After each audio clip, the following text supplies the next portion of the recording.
Hey, this is a trip. How does that thing go about the Cabots and the Lodges? Massachusetts, home of the bean and the cod, where the Cabots speak only to the Lowells, and the Lowells speak only to God. If you find out who you are, will you introduce me?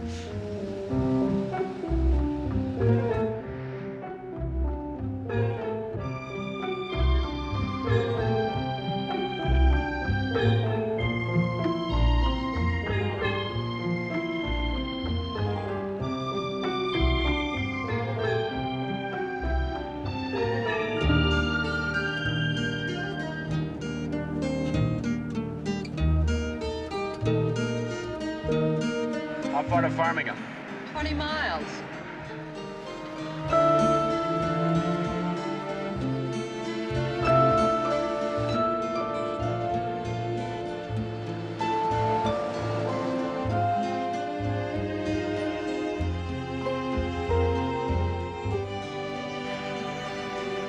You know what Northampton's famous for? No, what? Girls. It's the home of Smith College.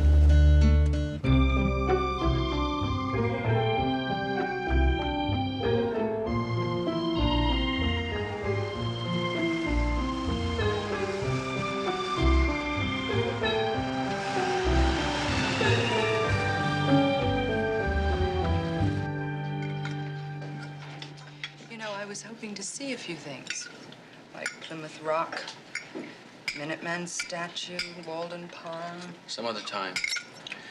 Right now, we have to find a place to stay. Get an early start in the morning.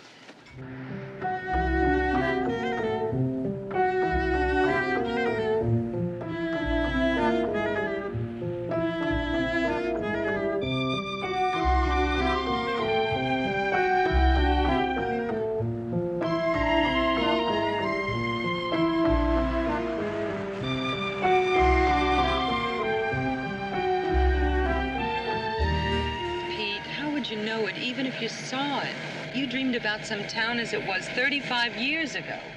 Even if it did exist, it'd all be changed by now. What comes after Holyoke? Dinner and bed, I hope. Not necessarily in that order. Look at the map.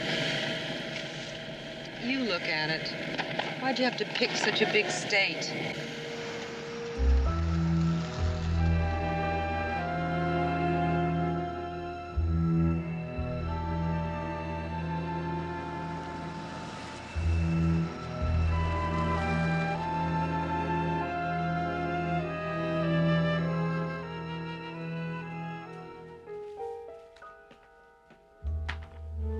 What is it? My hip. Must be a muscle spasm. How do you feel? Better, thanks. Pete? Mm-hmm. It's all been fun and games, but I've had enough. Nora, please.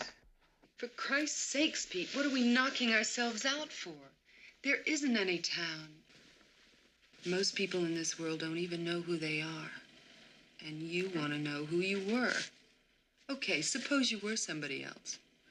I don't believe it, but suppose you were. So what? I'd want to know about it, wouldn't you? No.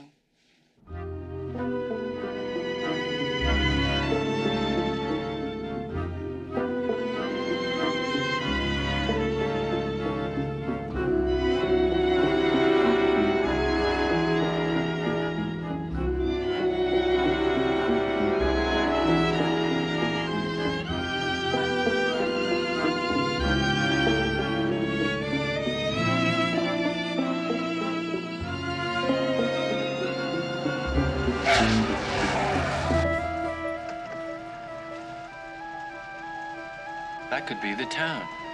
What makes you think so? That bridge. The way the river curves.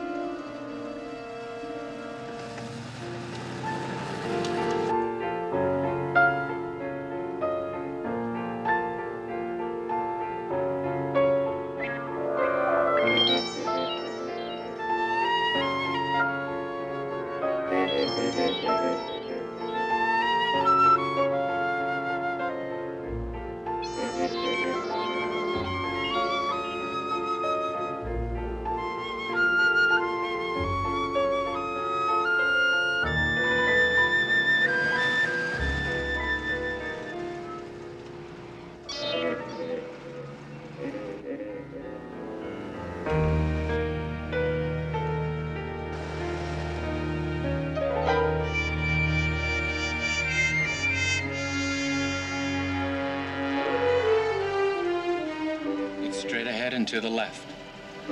What is? The statue. The Puritan statue.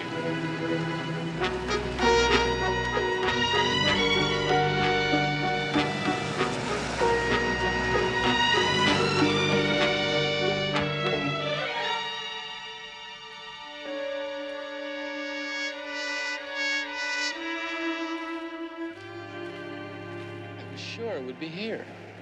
Well, that's the trouble with dreams. What now, Professor?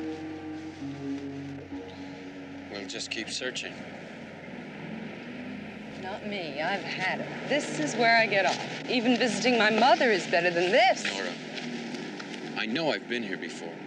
I know it. Pete, be a darling. Take me to the airport. Okay?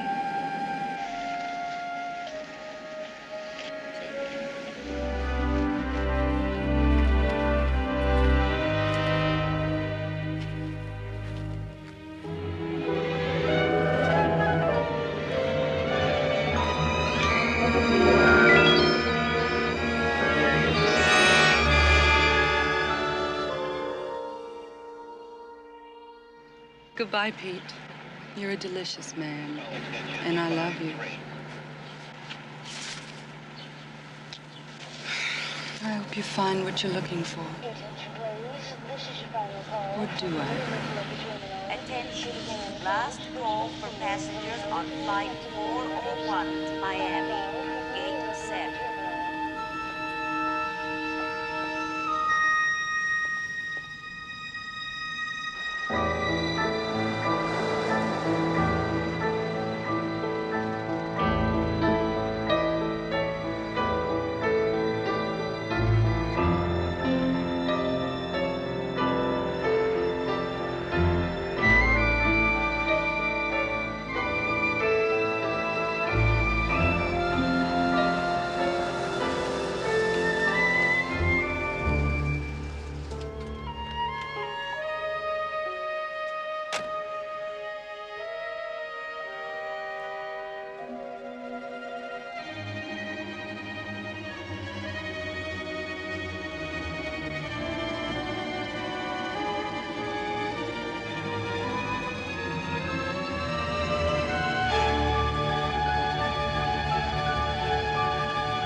Second floor, room 204. Officer, would you have a record of a murder committed at a lake near here, sometime in the 40s? 40? That's a long time ago, sir. What lake are you talking about? I don't know. What kind of homicide was it? How did it happen? Well, the man was swimming at night, and a woman came up in a boat and hit him with a paddle 2 or 3 times. I see. Well, what's the victim's name? I don't know. Perhaps you can tell me the name of the perpetrator, this woman. I don't know her name either. Well, what is your name? You do know that, I hope. Yes, Dr. Proud, Peter Proud. How do you know all this took place, Dr. Proud? Officer, I think I've made a mistake. Let's just forget the whole thing. Oh, wait just one moment, sir. I think you better talk to the captain.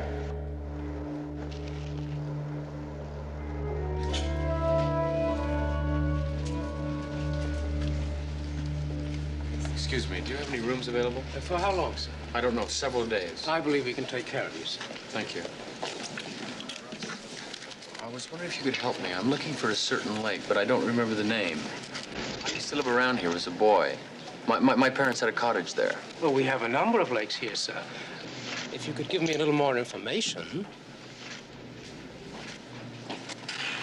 I remember it was a big lake, and also it had a hotel on it, the Puritan Hotel. Oh, you must mean Crystal Lake.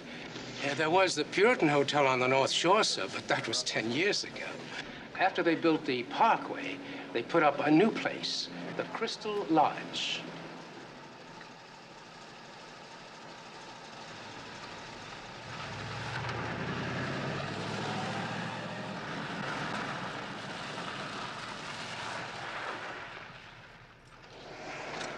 Afternoon. Good afternoon.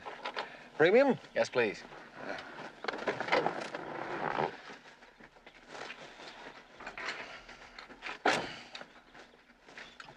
Been here long? I'm alive. Born near here. Maybe you could help me with some information. Depends. Well, I'm a writer, you see. True mysteries. You know, famous murders that happened in the past. That's so. Murders, huh? What do you know? Murders, huh? My wife's crazy about that kind of stuff. Watches all those programs on TV. Personally, I don't care for much. Someone told me there was a famous murder right here at Crystal Lake, way back in the 40s. 40s? Yeah, they found a man in the lake. The way I heard it, some woman murdered him. Oh, you must be talking about the Grady case. Grady. Ken Grady was a terrible thing. Where they found him, I mean. Private parts had been cut clean off and hacked in about 10 places with a butcher knife. Bled to death right there on his own dock. They say his wife did it. Never did convict her, though. Heard she got married again. That'll be 560. I know this is the place, Sam. I'm sure of it now. But who was I? What was my name? Where did I live? And who was Marcia? Why did she kill me? You know, she could still be alive now. She could be still living here. I might have passed her on the street and not known her. I mean, she'd be a woman in her what now, her 50s? A very unprofessional shiver just ran up my spine. I can't stop thinking about her. Marcia, I mean. I wonder what we were to each other. And where she is. Peter, you remember what Casey said. Souls who are closely related in one lifetime tend to meet in other lifetimes. If the relationship was one of love, then the love persists. If one of enmity, then the enmity must be overcome. If one of obligation, then the obligation must be met.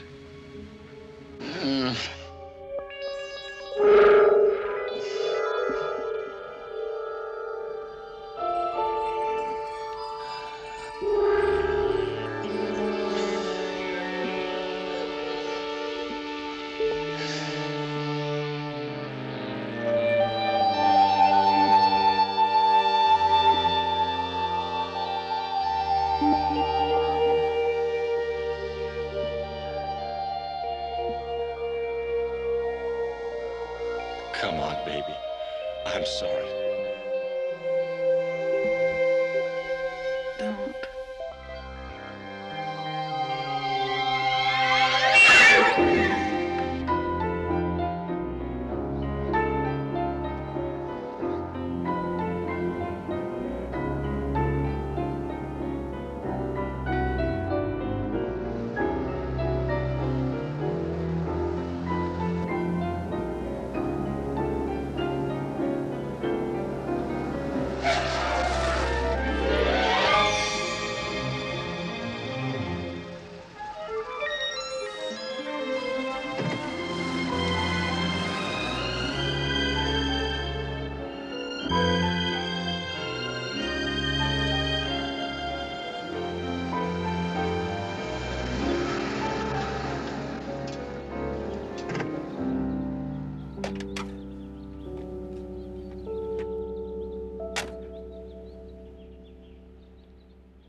Nobody's home. She's gone.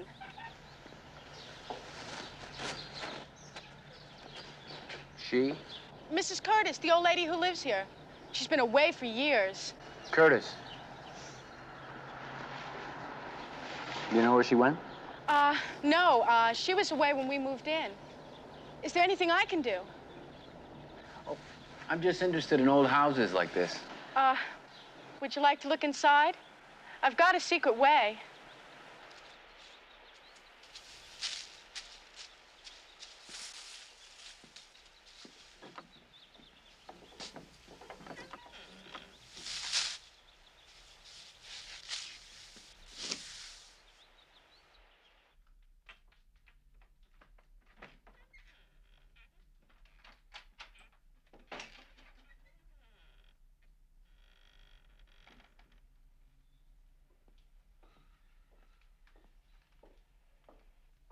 Thanks. You're very resourceful.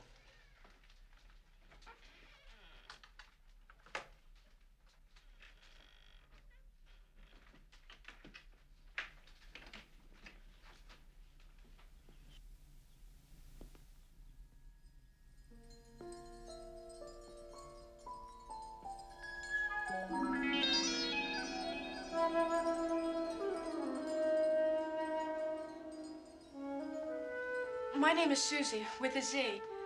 What's yours? Peter. Pete.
Hey, what's the matter with you?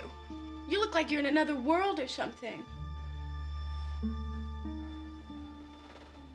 Thanks, Susie.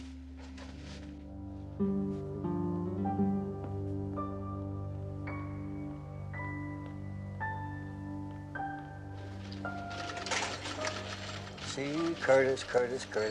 Jeffrey Curtis. Nope. See, there's nothing here. Now, if it's the photos you're talking about, well, you know, that goes back a ways, and it may be over here in the cabinet, if you don't mind just stepping over here. We'll have a look. Now, let's see. A, B, C. Oh, yes, here we are. Jeff Curtis, deceased September the 27th, 1946. It's on microfilm. You see, we file the older stuff that way to save space. Now, have you ever operated a machine like this? No. I'll set it up for you. You put the spool on here, and you take the film and you thread it down through here. Now, there we are. Now, you turn this dial to advance to the story you want. Then you turn it right side up, and if you want a printout, you push this button. Okay? It's yours. Thanks.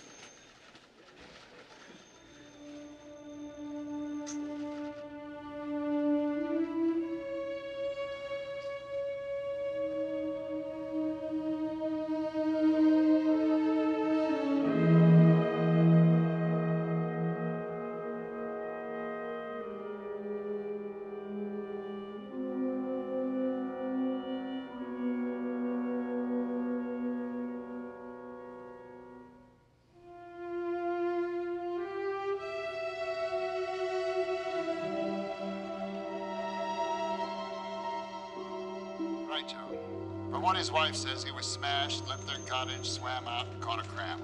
You talked to the widow? No way. She was all broken up, hysterical. Talked to the ME, accidental drowning official. Capiche?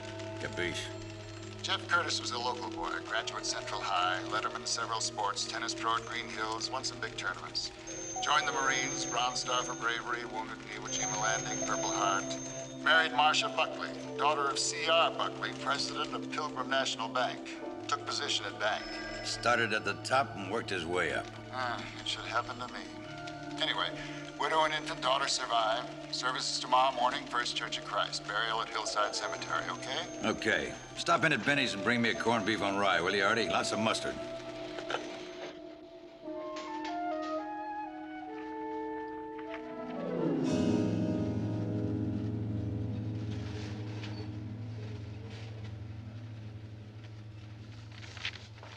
Do you have a local telephone book I could use?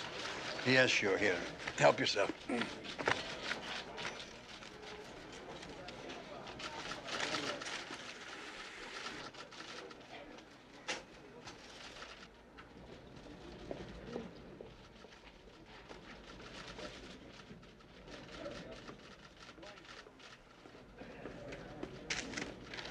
Here, young fella. Sign here, please. Date 2.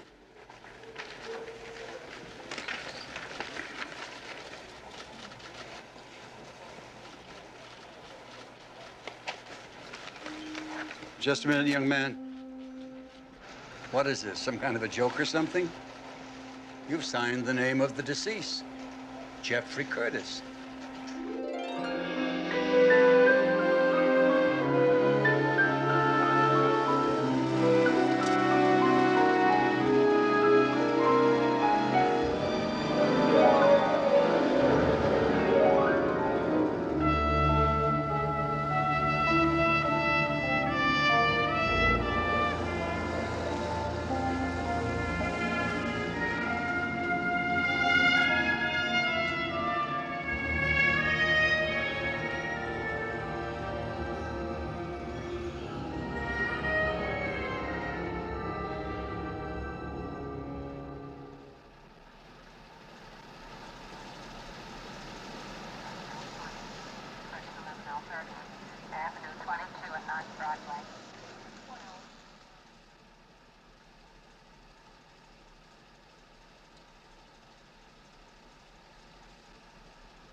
Ken, John Wicker.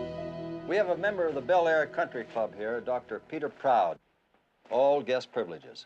He's interested in playing some tennis this morning and needs some equipment. Right, I'll send him right over. Well, you'll find the pro shop right out the front entrance, down the hill to the right.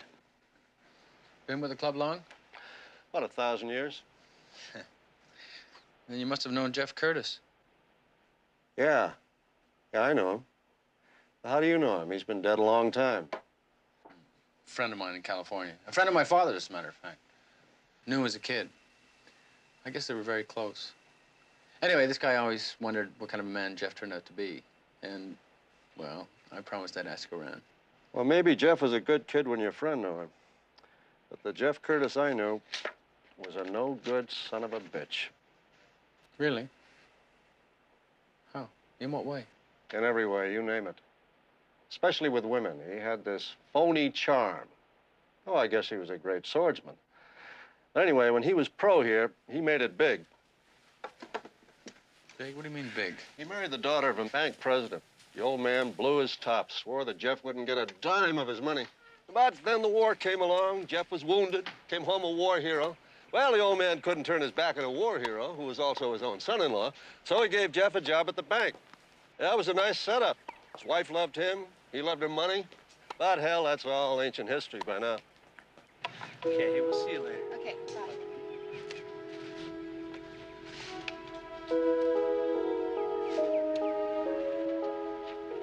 Like the volley?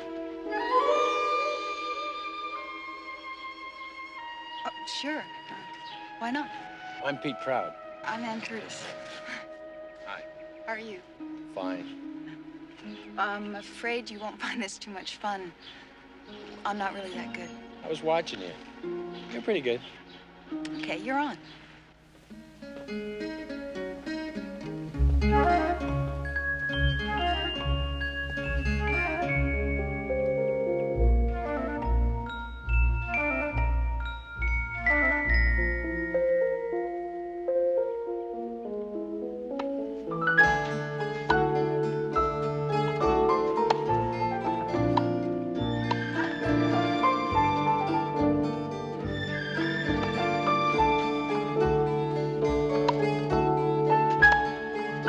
Good shot.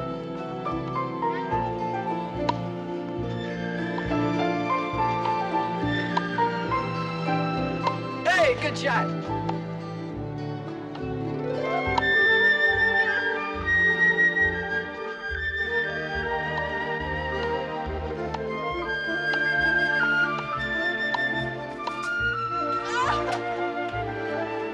You play a good game, man. I guess it runs in the family. Really? Well, my dad was a tennis pro here a long time ago. Oh, he's dead now. Oh, I'm sorry. Your mother? Mom? Oh, she's alive. She just doesn't play anymore. What's so funny? Well, it's your name. I mean, I love it. I think it's fantastic. But it sort of sounds like one of those... I know. Like one of those children's nursery rhymes. Peter Proud picked a peck of pickled peppers. Right.